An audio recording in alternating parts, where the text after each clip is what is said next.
A segunda dimensão do que ele está chamando de centralidade substantiva da cultura nas nossas vidas é o que ele chama da dimensão da globalização, porque ele vai dizer que como a gente está vivendo um fenômeno que é a globalização, né, após segunda metade do século XX, isso que são as marcas que a tecnologia vai ter, que o discurso vai ter na vida das pessoas, se expande muito, né, porque o alcance disso é muito ampliado. As novas tecnologias de comunicação e informação dentro da escala global, elas vão criar deslocamentos culturais muito fortes, tanto no âmbito do espaço, quanto no encurtamento das distâncias, quanto no âmbito do tempo, aceleração, enfim, tá? E ele vai dizer que o grande risco, inclusive, é uma tendência à homogeneização. Então, ele vai identificar que nessa presença cultural, nessa dimensão globalizada, você vai ter cada vez mais um mix de culturas, né? Estruturas híbridas, multiculturais, com perdas, porque a homogeneização é um perigo, mas também com conflitos do local e global, você tem também mecanismos de resistência. Ele vai dizer que isso passa a ser uma nova questão, a centralidade da cultura nesse campo.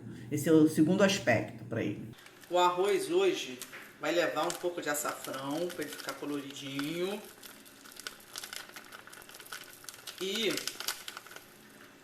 eu boto, além de botar o pó do açafrão, eu boto um pouquinho da própria cúrcuma. A gente comprou uma cúrcuma muito gostosa, muito bonita, que aí ela dá que é o açafrão na sua raiz mesmo, né? Tô tirando aqui, ó,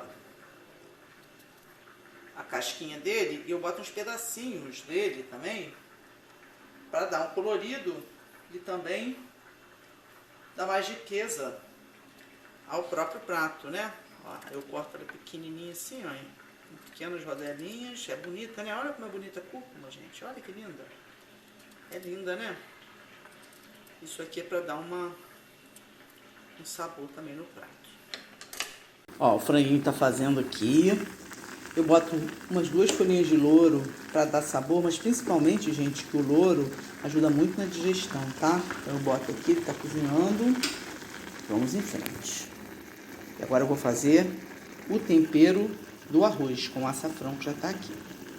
O terceiro aspecto para ele, a terceira dimensão dessa centralidade substantiva revolucionária da cultura a partir da metade do século XX, nesse mundo globalizado, hipermediatizado, é no cotidiano, tá? A dimensão do cotidiano, porque ele vai dizer exatamente isso. Tanto no campo macro, né? As lutas por poder, as políticas culturais cada vez mais simbólicas e discursivas, ele vai falar que as forças culturais cada vez mais presentes no cotidiano, vão fazendo um deslocamento dos padrões culturais, né? Fazendo da cultura cada vez mais um elemento dinâmico, imprevisível, escorregadio, difícil de lidar. Então a cultura na contemporaneidade ela é cada vez mais flexível, né? Cada vez mais escorregadia. Então essa dimensão cotidiana da cultura é no seu campo macro, mas também no seu campo micro, ele vai falar, né? Muitas mudanças nos estilos de vida, esse deslocamento dos padrões culturais vão atuar diretamente na produção das subjetividades, vou falar daqui a pouco, né? Um bombardeio de imagens e produtos, que ele vai falar que é uma micro-revolução,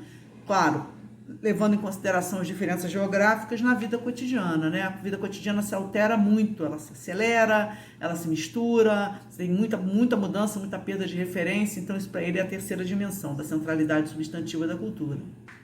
E a quarta dimensão, para fechar esse primeiro aspecto da centralidade, que é a sua dimensão, né, a sua parte mais substantiva, mais material, mais empírica, é no campo das identidades e das subjetividades, tá? Porque ele vai falar exatamente isso, tanto para pensar no campo coletivo, as identidades em termos de grupo, toda a questão das políticas de identidade, quanto no plano micro mesmo, né, no plano mais individual, que é a mudança na produção das subjetividades. Você vai ter uma esfera de mudanças desse caráter identitário e da pessoa como ator social muito acelerado, né?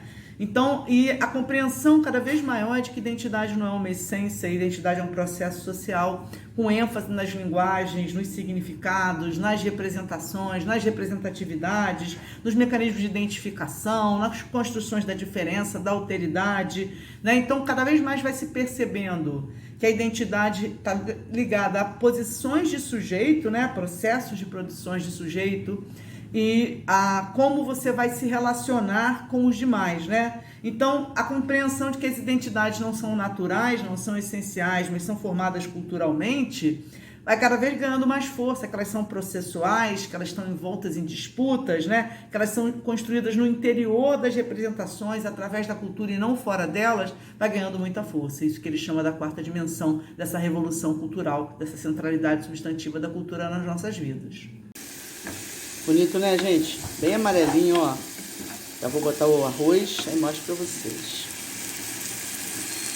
Açafrão e cúrcuma. Ó. O arroz já ficando amarelinho, pegando a corzinha do açafrão, o refogado, ó. Tá?